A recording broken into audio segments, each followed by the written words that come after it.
तूफान तुम हो तो झोंके हम भी हैं। किसी को अगर धराशायी तुम कर सकते हो तो हिला हम भी सकते हैं। गरज तुम सकते हो तो बिजली की तरह चमक हम भी सकते हैं। खोलोगे गड्ढा तो लिपा हुआ आंगन यहाँ भी नहीं मिलेगा। बिछाओगे कांटे तो फूल की आस हमसे भी ना करना। बिछाओगे कांटे तो फूल की आस हमसे भी ना करना। दोस्तों नमस्कार। लोकसभा चुनाव के प्रचार में इन दिनों यही चल रहा है।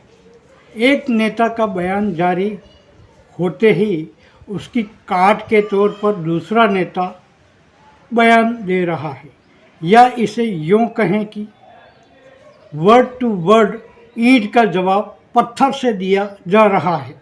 इसी संदर्भ में बात अगर प्रधानमंत्री नरेंद्र मोदी की करें तो वे भगवान श्री राम, हिंदू, मुसलमान, पाकिस्तान, मंगलसूत्र, एक्सरे और भैंसों तक की बात कर रहे हैं।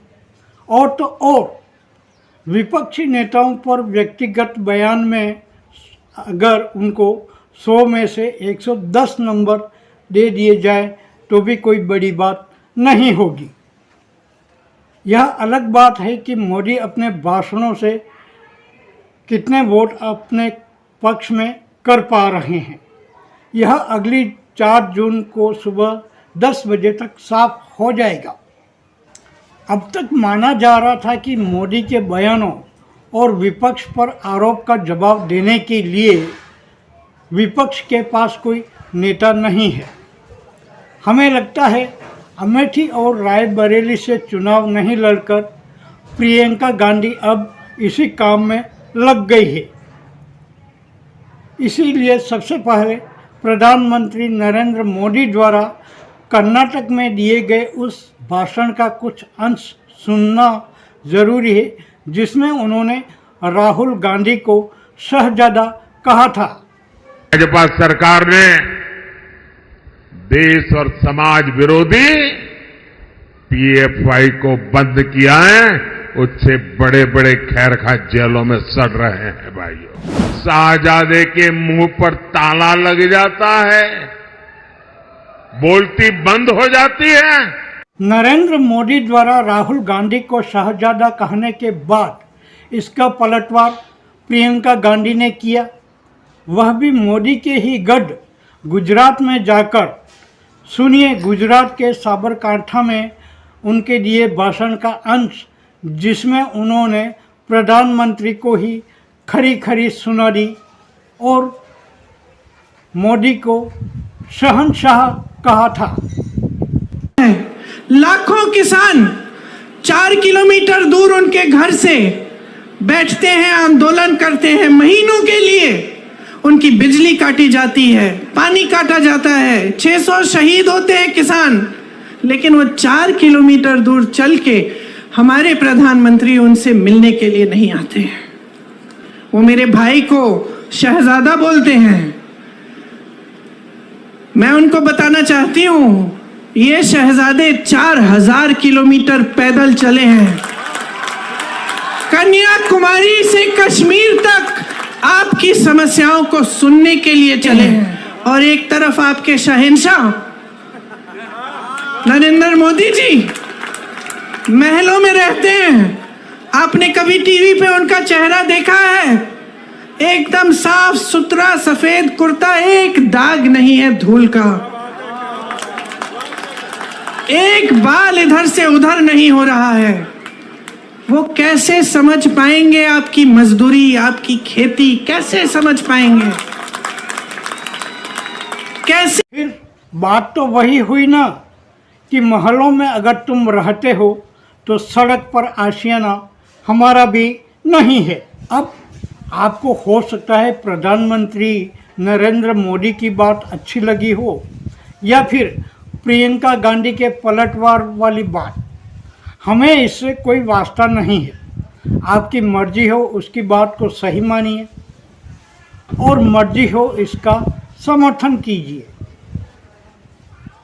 रैलियों और सभाओं में जाकर आप भी यही आनंद ले रहे हैं कि कौन किसके बारे में क्या कह रहा है, क्या बोलता है, क्या डायलॉग नहीं बोलता है। और शाम को चौपालों चबूतरों पर बैठकर आप अपने रिश्तेदारों दोस्तों को भी वही वीडियो तो दिखाते होंगे। हमें लगता है यहीं पर आपसे एक सवाल करना वाजिब रहेगा कि क्या चुनाव प्रचार में नेताओं द्वारा एक दूसरे पर व्यक्तिगत तौर पर हमला करना वाजिब है? और इस सवाल का जवाब जानने के लिए आपको जरूर 47 साल पहले के चुनाव पर जाना होगा, जब 1975 में तत्कालीन प्रधानमंत्री इंदिरा गांधी ने इमरजेंसी लगाई और 1977 में हुए आम चुनावों में 10 से अधिक दलों ने मिलकर जनता पार्टी बनाई थी। जनता पार्टी ने कांग्रेस को दिल्ली की सत्ता से रुखसत कर दिया। उस समय जनता पार्टी के नेताओं में राजनारायण, मोरारजी देसाई, अटल बिहारी वाजपेयी, लाल कृष्ण आडवाणी, जॉर्ज फर्नांडिस जैसे नेता भी कांग्रेस और इंदिरा गांधी के खिलाफ बोलते थे, लेकिन कभी भी वे मोदी की तरह व्यक्तिगत टिप्पणियां नहीं करते थे। इसके बाद भी कई चुनाव हुए हैं। आपको याद होगा कि 1989 के आम चुनाव में बोफोर्स तोप सौदे को लेकर जनता दल के वीपी सिंह, चौधरी देवीलाल, मुलायम सिंह यादव, लालू प्रसाद यादव, वहीं भाजपा के अटल बिहारी वाजपेयी, लाल कृष्ण आडवाणी ने मिलकर कांग्रेस और राजीव गांधी को सत्ता से बाहर कर दिया था। लेकिन कभी राजीव गांधी का नाम लेकर या अन्य किसी प्रकार की व्यक्तिगत बेहुद्दा टिप्पणियां करके घटिया स्तर के भाषण नहीं दिए थे। यही बात इसके बाद के चुनावों में भी देखी गई। आपको याद होगा कि साल 2004 में जब लोकसभा चुनाव के वक्त अटल बिहारी वाजपेयी प्रधानमंत्री थे, तब भी उन्होंने कांग्रेस या सोनिया गांधी को लेकर कभी व्यक्तिगत टिप्पणियां नहीं की। लेकिन अब जरा नज़र डालिए साल 2014 के लोकसभा चुनाव पर, जब मोदी को प्रधानमंत्री पद का उम्मीदवार घोषित किया गया था। तब से ही मोदी अपने भाषणों में सोनिया गांधी, राहुल गांधी, प्रियंका गांधी पर व्यक्तिगत टिप्पणियां करते आ रहे हैं। हमें लगता है पहले उन टिप्पणियों पर एक नज़र डाल लेनी चाहिए। आपको याद होगा कि राहुल गांधी को सबसे पहले अप्पू पप्पू की संज्ञा नरेंद्र मोदी ने ही दी थी। इसके बाद 5 करोड़ की गर्लफ्रेंड, कांग्रेस की विधवा, इटली की मैडम, गुड़िया और इससे ज़्यादा गिनाने लगेंगे तो फहरिस्त काफ़ी लंबी हो जाएगी। फिर उनको दी जाने वाली गालियों की गिनती की बात ही क्यों न हो। प्रधानमंत्री नरेंद्र मोदी इस चुनाव में किसी पर भविष्य में लोगों की संपत्ति हड़प कर घुसपैठियों को देने, मंगलसूत्र और भैंसें चोरी कर लेने की संभावना बताकर अपने पक्ष में माहौल बनाने की कोशिश करे, या फिर अपने आप को भारत का सबसे गरीब व्यक्ति होने की बात मंच से कहते हुए अपने पास एक साइकिल भी नहीं होने की बात करे। क्या ये चुनावी भाषण हो सकते हैं?